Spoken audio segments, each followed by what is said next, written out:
அனைவருக்கும் வணக்கம். கணிதம் கசப்பல்ல கற்கண்டு. இந்த சம் பாருங்க. 3 டைஸ் குடுத்திருக்காங்க. 3 டைஸ் குடுத்து, எண் 3க்கு எதிரே உள்ள எண் என்ன? அப்படின்னு கேட்டிருக்காங்க. இந்த 3 டைஸ் என்ன அப்படின்னா, இதுல 3 டைஸ் குடுத்திருக்காங்க. இந்த 3 டைஸும் என்ன அப்படின்னா, ஒரு டைஸ தான் தூக்கி போட்டு விளையாடிருக்காங்கன்னு வச்சுப்போம். அப்படி விளையாடும்போது 3 வாட்டி நமக்கு விழுந்த முக மதிப்ப தான் நமக்கு குடுத்திருக்காங்க.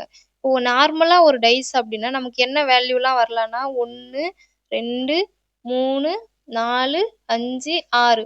ஒரு சிங்கிள் டைஸ நம்ம எடுத்துக்கணும் அப்டின்னா, நமக்கு என்ன வேல்யூலாம் வரும்? 1, 2, 3, 4, 5, 6.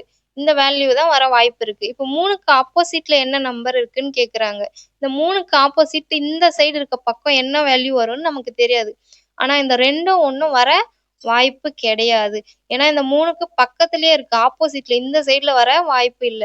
அப்போ 3க்கு ஆப்போசிட்ல 2ம் வராது, 1ம் வராது. அடுத்து இந்த டைஸ் எடுத்துப்போம். இந்த டைஸ்லயும் 3 இங்க இருக்கு. அப்ப இதுக்கு ஆப்போசிட் நம்பர் இங்க இருக்கும். அப்போ 1ம் வராது, 5ம் வராது. நம்ம 1 ஆல்ரெடி எழுதிட்டுருக்கோம். ஸோ 5 மட்டும் எழுதுவோம். 5 வராது. இப்போ இந்த டைஸ் எடுத்துப்போம். இந்த டைஸ்ல இங்க இருக்கு 3. இந்த 3க்கு ஆப்போசிட் நம்பர் இங்க இருக்கும். ஸோ அப்போ இந்த 4ம் வராது, இந்த 2ம் வராது. 2 நம்ம ஆல்ரெடி எழுதிட்டோம். 4 மட்டும் எழுதுவோம்.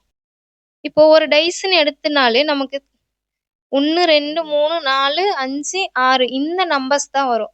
இப்போ அதுல 3 வராது, 2ம் வராது, 1ம் வராது, 5ம் வராது, 4ம் வராது. அப்போ 3க்கு ஆப்போசிட்ல நமக்கு என்ன வரும்? 6 வரும். நமக்கான ஆன்சர் 6. 6 தான் நமக்கான ஆன்சர்.